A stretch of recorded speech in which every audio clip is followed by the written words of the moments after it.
যাতে জিয়া রহমান বেড়ে আসতে না পারে, সেই সময় আমরা দেখেছি বাংলাদেশের মানুষ সেপাই জনতা ঐক্যবদ্ধভাবে জিয়া রহমানকে মুক্ত করে এনে এই দেশের ক্ষমতায় বসিয়েছিল।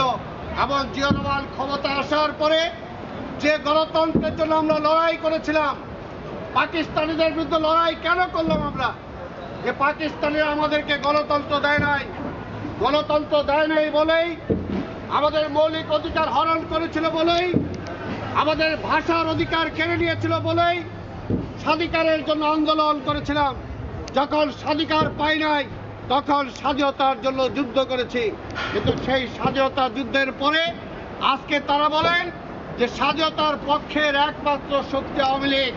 অথচ যে কারণে স্বাধীনতা যুদ্ধ করলাম, যে গণতন্ত্রের জন্য, যে মৌলিক অধিকারের জন্য, যে ভাতের জন্য, যে কাপড়ের জন্য, সেই আওয়ামী লীগ ক্ষমতায় আসার পরে সেই মানুষের মৌলিক অধিকার ছিনিয়ে নিয়েছে, বহুদলীয় গণতন্ত্র শেষ করে দিয়ে একদলীয় বাকশাল কায়েম করেছে।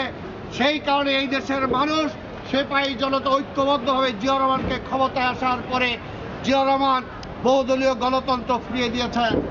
শেখ মুজিবের 2.5 বছরের ক্ষমতায় যে দেশের মানুষ না খেয়ে মারা গিয়েছে, রাস্তায় বেয়ারিশ লাশ হয়ে পড়ে থাকতো, জিয়া রহমান ক্ষমতায় আসার 2.5 বছরের মাথায় সেই দেশের মানুষকে তিনি খাইয়েছেন এবং বিদেশে চাল রপ্তানি করেছিলেন।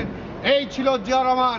জিয়া রহমানের আসার আগে যে কাউন্টার কো, যে হত্যা রাজনীতি শুরু হয়েছিল, জিয়া রহমান আসার পরে বহুদলীয় রাজনীতি ফিরিয়ে দিয়েছিলেন।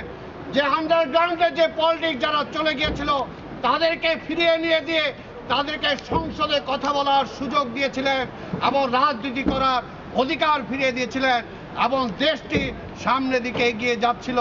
আর এটা ঐতিহাসিকভাবে সত্য যে জিয়া রহমান যদি আরো 5 থেকে 10 বছর ক্ষমতায় থাকতে পারত, আজকে যেমনি মালয়েশিয়াকে নিয়ে আমরা গর্ব করি, বাংলাদেশ বহু আগে মালয়েশিয়া